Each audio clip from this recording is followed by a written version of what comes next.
Oh, hi everybody. Here are 5 stupid things I've noticed about The Room. It's uncanny. For those of you who have never seen it, The Room is one of the most irresistibly terrible movies ever made. One of the things that makes it so unique in the dense and voluminous annals of bad movies is that it manages to avoid many of the common pitfalls. It doesn't overreach in terms of its subject matter. Though modest, it's not laughably low budget, and it demonstrates at least a fair amount of basic technical competence. In other words, it plays almost like a real movie.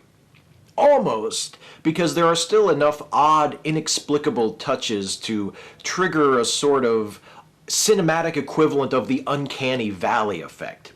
From the incessant reuse of a handful of sets, to the repetitive, vaguely unsettling musical score, to the idiosyncratic way in which the end credits are organized, there's just something unaccountably strange about The Room. I could go on, and I will. Who are these characters? One of the film's most memorably odd scenes involves a guy and a girl who we've never seen before entering the apartment of Johnny, the film's hero, played by writer-director Tommy Wiseau, to feed each other sweets and presumably fuck on Johnny's couch, though the film mercifully cuts away before we have to watch anything beyond the chocolate-based foreplay.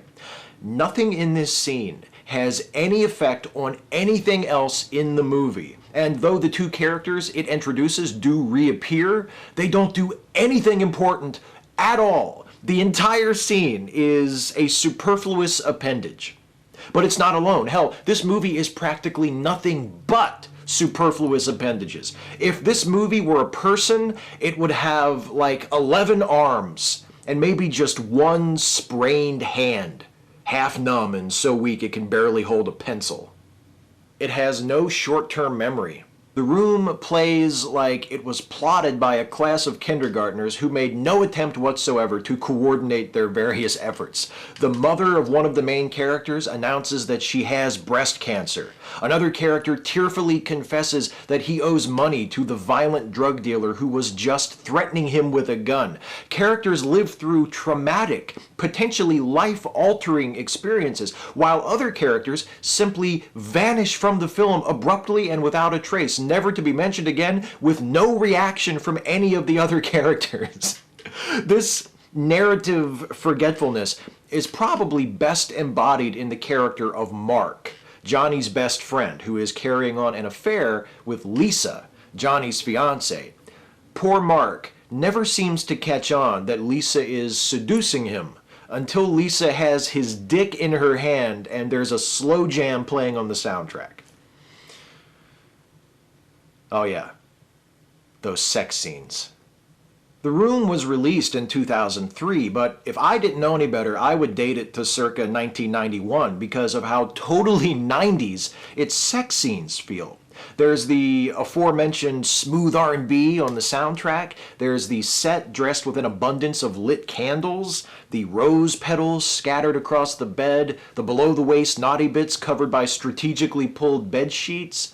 Only instead of, say, William Catt pretending to hump Shannon Tweed, there's a gaunt, stringy-haired revenant attempting to penetrate some poor, unfortunate young lady's navel. It's a male victim fantasy. Viewed from a certain perspective, The Room is like a weird, warped after-school special produced by men's rights activists. Johnny, the hero, is successful, generous, devoted, in other words, a nice guy.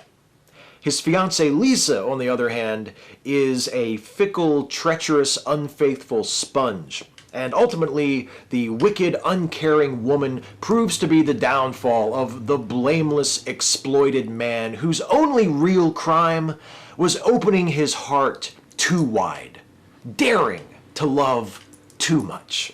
In one of the film's final scenes, Johnny gives eloquent voice to the cries of used and abused men everywhere when he says to Lisa, "I treat you like a princess, and you betray me."